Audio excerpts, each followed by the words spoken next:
Suburban Tool is brought to you in front of a live audience of one. Yeah! Woo! Yeah. Thank you for that introduction. That was great. You may recall that we said in one of our videos that we were going to go out and do a number of field trips. Well, this is our third field trip, and this one I know you're really going to be excited about. Think about this. Machinery is run by spindles. What we don't think about very often is the application and how many spindles are out there and what different kinds of spindles are out there. And believe me, the variety is enormous. We are going to visit Precision Spindle, and we're going to visit with Bill and with Dave, and we're going to have them take us through the plant, give us a tour, and show us A to Z what it's like to take a spindle and rebuild it from the ground up. And it's really going to be exciting. You're going to love it. Now, one of the things I really want to talk about spindles is how they get abused, because many times that's why they have to be rebuilt. Obviously, sometimes they wear out, or they're contaminated, or they burn up, or whatever. But many times they're just abused by handling. In the case of a grinding machine, a surface grinder, let's say, people hammer on the wheel to tighten it up. That's just a no-no. You can't do that. Let me give you an idea of what it looks like if I were to take and hammer on a spindle. Now, this is a replication of what it would look like, but we're going to take a piece of hardened steel and a ball and a hammer, and I'm going to touch that, not with a hammer, not real hard, but hard enough where I want you to take a good look at it and see what it does to that steel. Now, think about this. If you're doing that to a spindle and you're hammering on a wrench to tighten it, you're doing the same thing to the bearings, folks. You're going to ruin it. So it's not something you can do. And by the way, in case you think you're just going to take it apart yourself and rebuild it, there's a huge learning curve, and I don't recommend it. Now, some of you might be able to do it, but that's a rarity, and you could end up spending twice as much downtime and twice the cost by the time you buy the bearings a second or third time. So, Jim, if you can get a close-up of this, I want to show the folks what it looks like after I hit this with a hammer.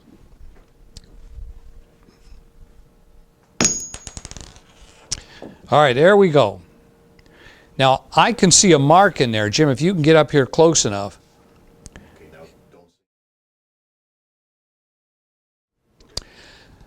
So you've seen it live. That's what can happen to the bearings of your machine or your spindle when you hammer on it. Do not take a hammer to any spindle. It's never a good idea. So that's it. We're going to pack it up. Jim, are you about ready to go? Let's go. We're going to roll out there, and we're going to take you through Precision Spindle. You're going to love this one. We told you we were going to do it, and we're here to do it. So let's roll. Well, we're about to enter a whole new world that I know you're going to love. This is really exciting for me to see how spindles are rebuilt, and this is another form of art, I'm telling you. So I'm excited to bring you inside, and we're going to show you exactly what it's all about, building a spindle, rebuilding one from beginning to end. Let's go inside.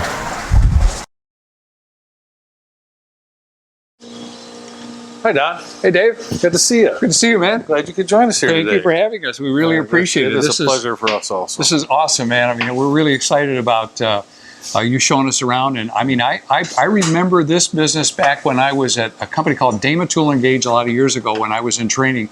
And this is a family business, as I recall, right? That's correct. And your family used to rebuild our surface grinder spindles and did a great job for us. So we're really excited that you are allowing us to go through your facility and showing us around. So if you would, take us through step by step and show us exactly what you guys do from the beginning. So I just sent you a spindle. We brought it in here. And what are we going to do? First thing we're going to do, Don, is go through a disassembly. And that can be rather overwhelming. We end up with spindles that are seized together, bad bearings, all kinds of things that go wrong with these spindles. And this disassembly and inspection can be very, very time consuming. And the thing that we're very fortunate to have is a guy like John here. Hey, John. Don, good to see you. Good to see you. Thank you John for has been showing us here around. well into the 30-year mark. He is a senior Did you start when you disassembler were 10? inspector. Out of school. Out of school, child labor law, right? It was one of the first jobs he had, and we're glad he's still here.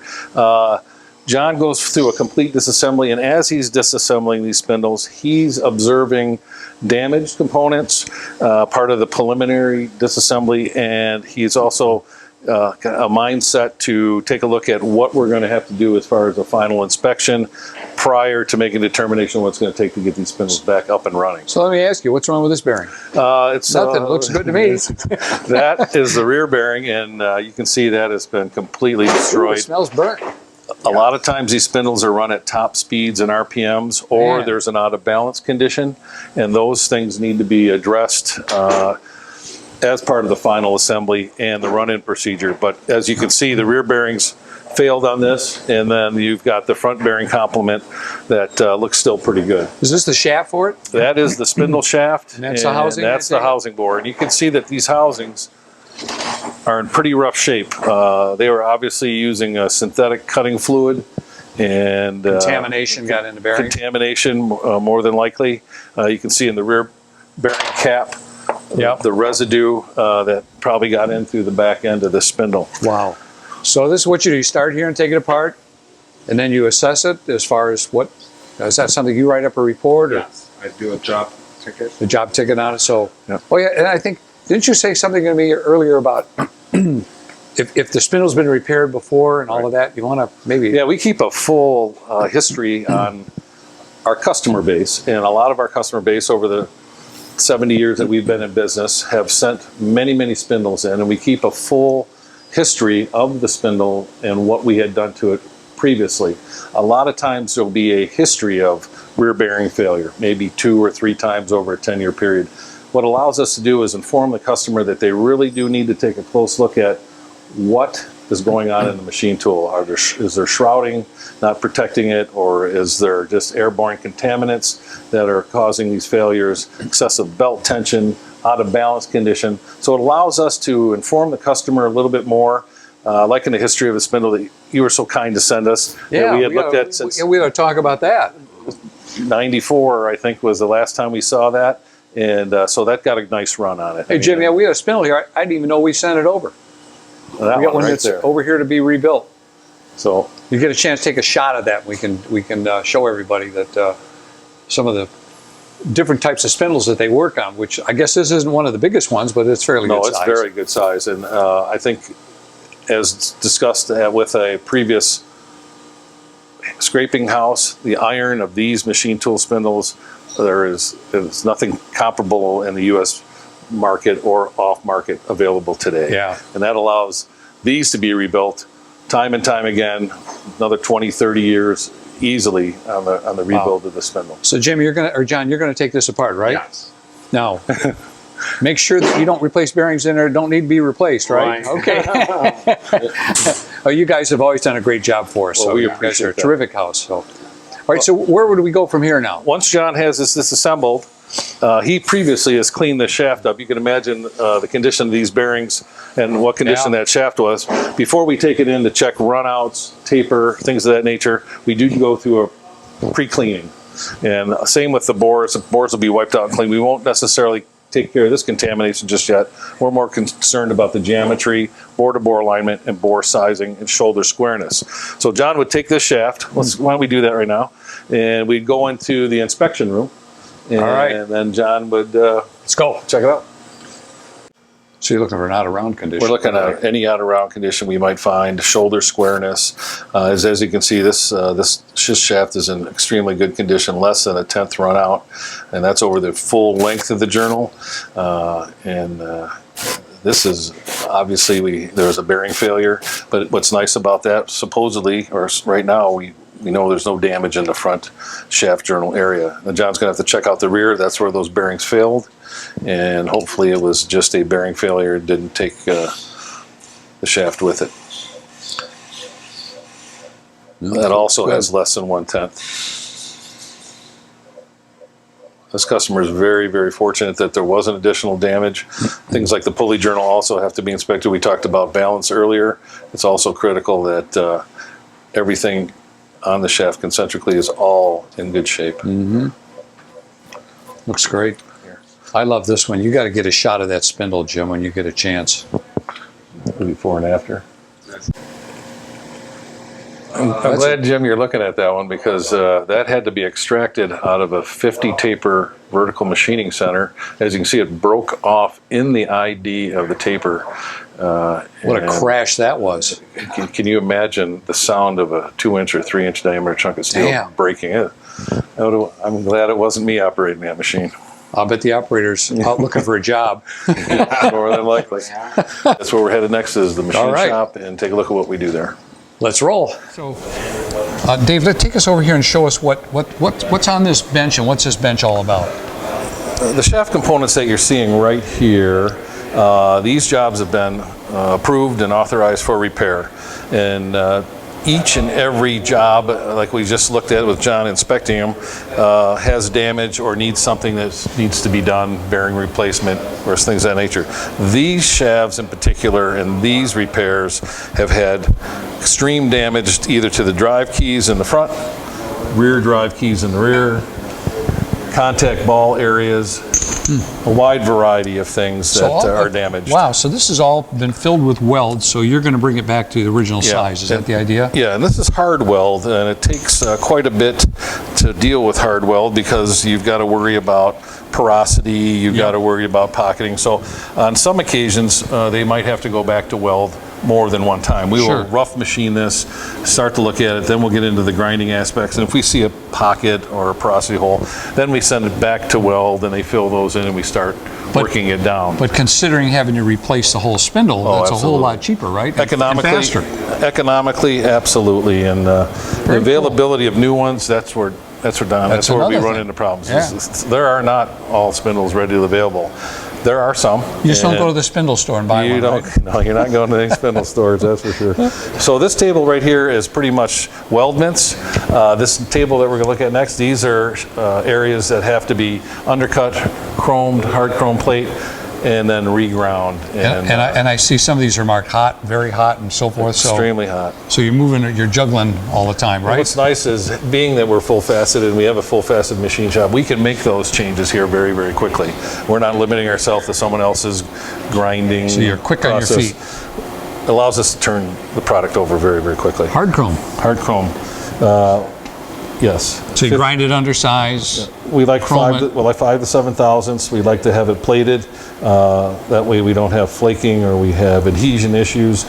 We use hard chrome 56, 58 Rockwell, and we've had very, very good success. But we also use other products like Moly spray, ceramic coating for seal journal areas. Unfortunately, we don't have any of the Moly product here or the ceramic seal areas that are here during this. And you actually grind this here, is that correct? Yeah, absolutely. And that's what's very nice cool. is we'll take a look at some of the machines that we use for OD and ID grinding, and some of the specialty machines strictly for the spindle aspect of things. I love it. Look at this, Jim.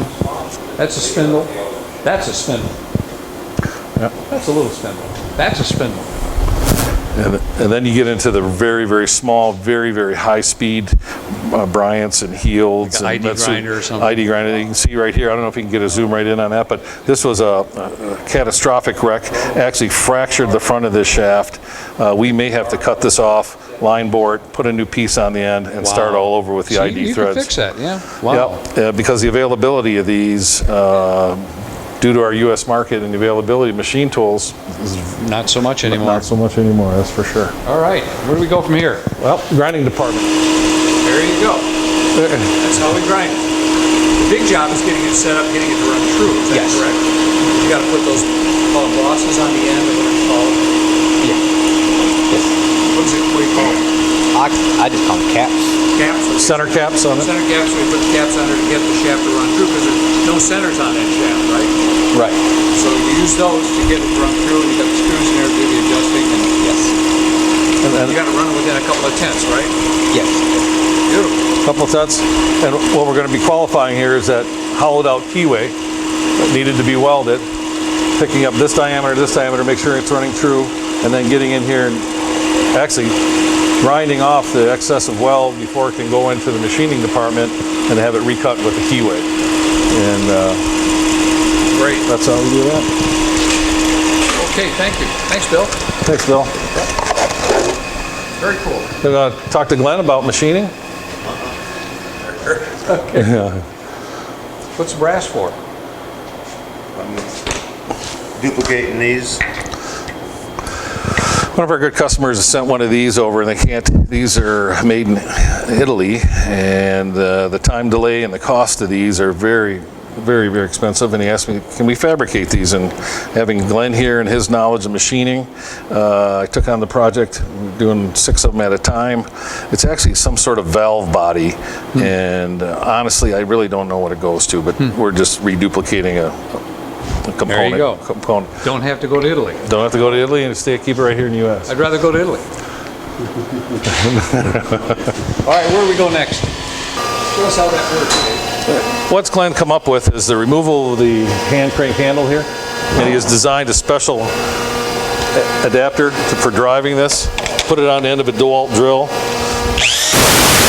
Allows us to rapid traverse up and down. All you Bridgeport owners take note. It's a Boeing idea. Nothing like a DeWalt American-made drill to help everybody out. So American ingenuity, man. you gotta love it. All right. Yeah, that's cool. So you got to bring that in because obviously a bearing is going in there. That's correct. Steel, bearing is steel. Yep, bearing. So you're dealing with tents, and you're dealing with line-to-line bore. We got that front bearing bore here and the rear bearing bore here. That becomes very, very critical for alignment, or you get bearings that aren't running true. You get bearings that are cocked, things of that nature, heat. You end up with just a piece of junk on your hands. What's nice about this machine, the 1416, it allows us 8-10-foot long shafts, the availability to put bores in there. I think the largest bore we've done is about 12 or 13 inches. I think you've done a couple of those large bores. Yeah, and what's nice about this, the only other option would be a vertical type grinder, like a Springfield grinder, where it comes in vertically like that. This allows us very quickly to get in there, remove the stock, get the tolerances that we want. We've got very dry, very speed, very lengths. And then another thing that's very unique to this machine is that this table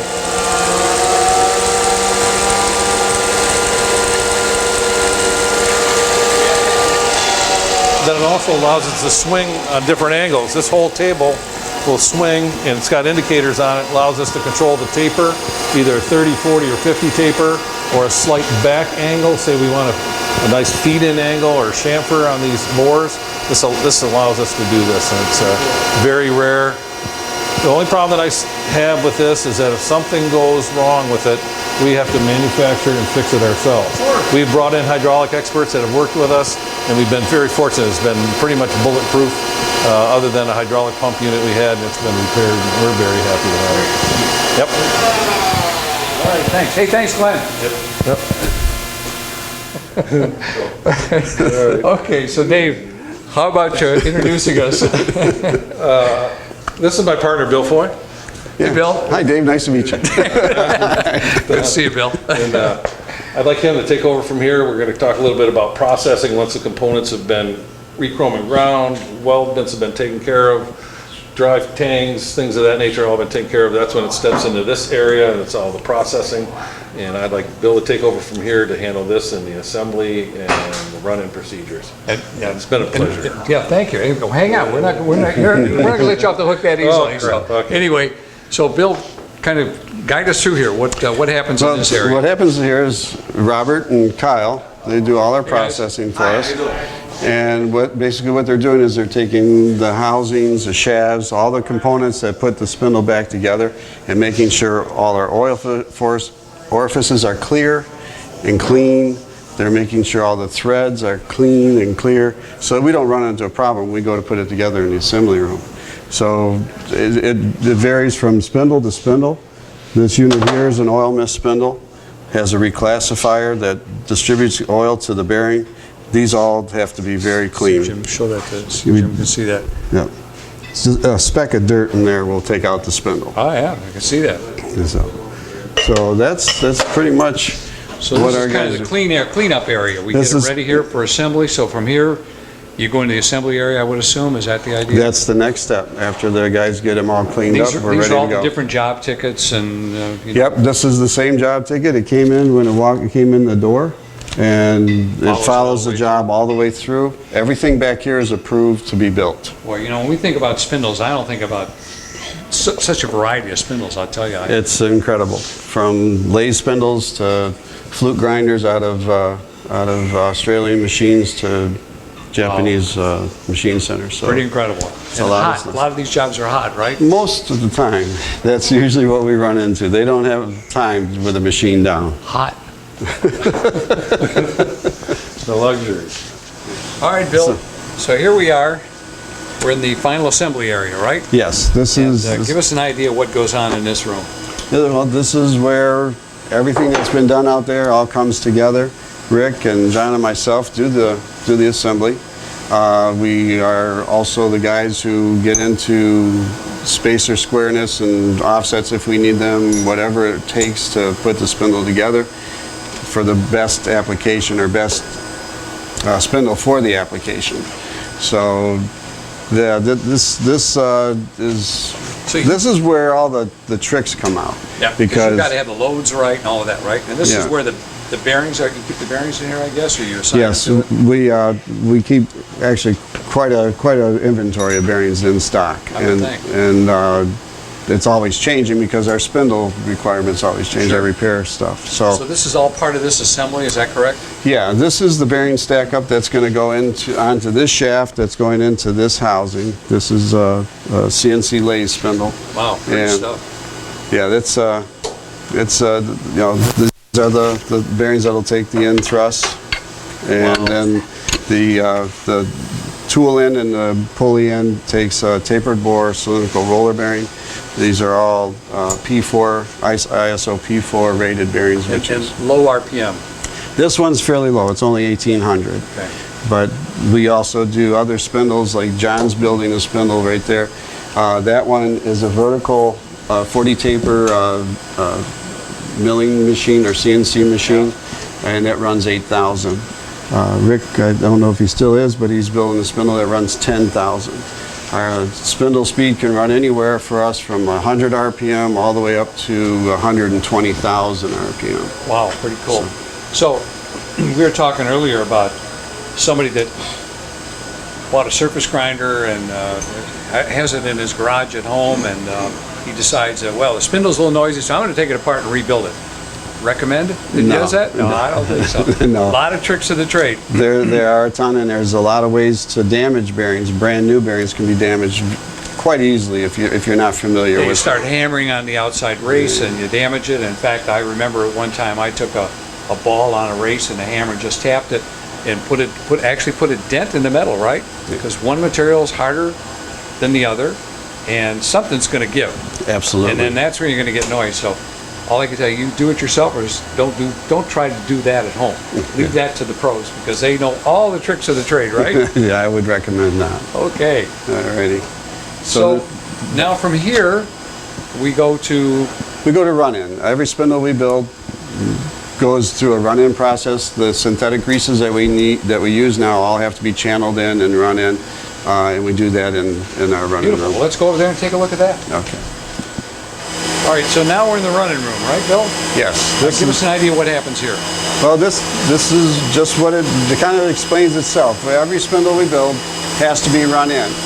If you were to take one of these spindles, this is a 10,000, that's a 10,000, that's a 8,000 RPM spindle. If you were to take these after a fresh rebuild, put them in the machine and run them full speed, you would ruin them. The heat, the grease being channeled by the balls would generate enough heat that it would cause thermal damage to the bearings. So are those temperature sensors on there? Yes, yeah, those are magnetic surface thermometers. We basically monitor the temperature. If we see, actually this one here is probably close to being ready to be slowed down and cooled down. For a ball bearing, 110, 105 is about as hot as you want to get them. On a cylindrical roller bearing, you can go a little warmer than that. But what happens is this temperature comes up, basically it's from the grease, the fresh grease fill being pushed around by the balls. So once that excessive grease gets pushed out of the ball track, then the temperature will normalize and come down. So how long do you run them? Depends. Some real slow spindles may only run 3 to 4 hours. Other spindles may run 20 to 30 hours. Wow. Depending, yeah, the higher the speed, the longer the run-in time. Yeah, that is a little warm. Mm-hmm. We wouldn't call it hot, but it's warm. So Yep. 110 degrees, something like that. Yeah. Oh, my. And then if we have a spindle, in this case, this one has got a little vibration in it, we bring in Harris Industries, and they come in. Is that Mike? Right on cue. Hey, Mike, I'm Don. Good to see you, man. Mike. That's me. You're the expert in dynamic balancing? I think so. I don't know. We think so. That's all that matters, I guess, what we do. But Mike will come in with an instrument, take his readings and make his corrections and make that thing So you have smooth. portable equipment to do it, eh? Yeah. I was thinking like a big test stand or... We have those. You have that too, right? Yeah, in our shop. Yeah. Appreciate you coming out and showing your stuff. So what are you going to do now? Well, What's your task?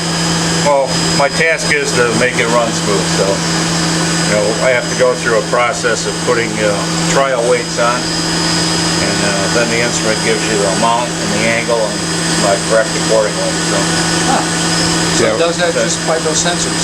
right. Yeah, we bring Mike in with Harris Industries on all of our spindles to make sure that they're running perfectly smooth. You don't want any extra forces working on the bearings other than the tool force or your drive force. So what does this show? What does this instrument show? It shows the amount of unbalance, and it shows the correction radius. I put in a known trial weight on either plane, and then it gives me the information of where to take it out. Like I usually deal in grams or milligrams on a spindle. It'll give me the amount and the angle of where to take it out. Oh, wow. On another world. It's something different. Is this thing on, or can we put it on, or?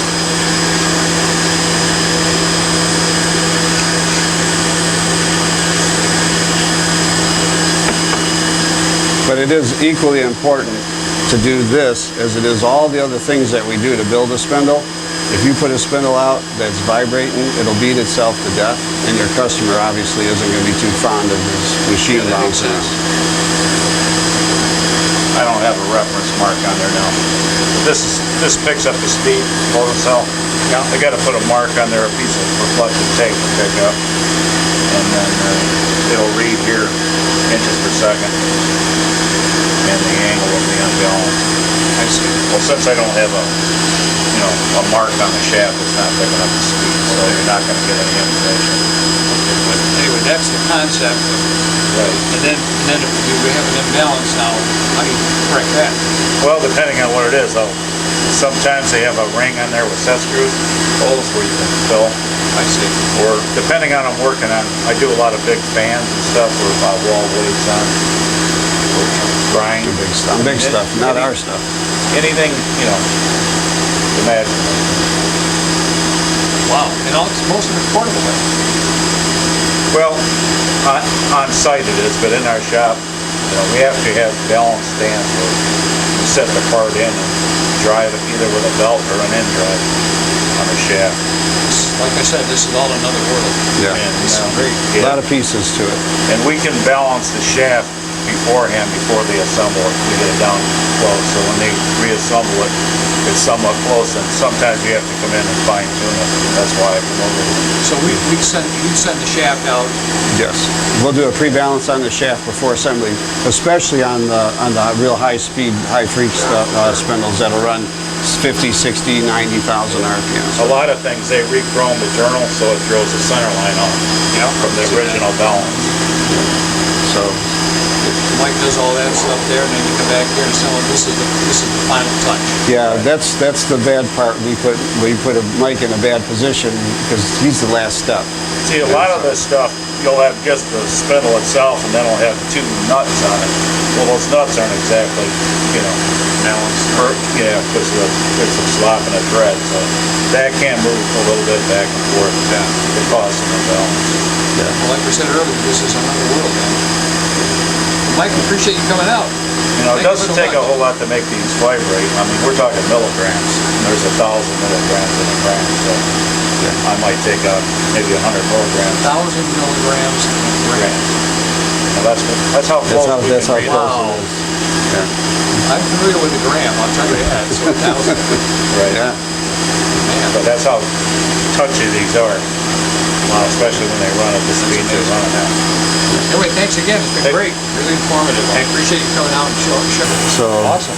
that's what we do in here. We also do our high frequency grinding spindles. This is our test stand to run them in also. In the stand we have our power leads. This is our oil mist feed, because all your high frequency, high speed spindles will run on oil mist lubrication. And then we have a recirculating chiller coolant for the motor. Our Voltman drive will go up to 2,000 hertz. So we can get up to about 120, 115,000 RPM out of it. Well, Mike, he bounced. You get a balance, you get that, you get a high But he gets them. It's another world, this is another world, man. They're extremely smooth when Mike gets done. So I think we covered it all, didn't we? Yeah, we hit it all. Well, there you have it. So leave the spindle rebuilding to the experts. Don't try it at home. Bill, Thanks, thank you so Tom. much. Appreciate Thank you. it. It's really been an exciting tour. I had no idea. I know Jim had been over here once before, but he told me it's going to be an exciting place to see, and it really is. So this is a whole nother world all by itself, and we're glad that you were willing to share it with us. And Thank you. And so we can put it on our YouTube channel and let all these do-it-yourselfers and the experts see what it takes to rebuild spindles, because it's not an easy task, folks. So thanks for watching. Well, there you go. Was that an exciting trip or what? I'll tell you what, I've been there before, but I learned so much this time, I'd forgotten about it. It's been a long time since I'd been there, but what an experience. Think about the talent that these guys have and what a specialty that they have. The learning curve that they've had to go through to repair all those different spindles, from spindles that are this big around to little guys like this that go 95,000 RPM. And the team that they have over there working on this stuff, making sure it's not contaminated and putting it back together, running it in, breaking it in, balancing it, all the things that they have to do that we forget about. So I think that this, in my view, was a great experience, and I hope that those of you out there that watch this can appreciate the terrific team that they have over there and the great job that they do. So again, thanks for watching.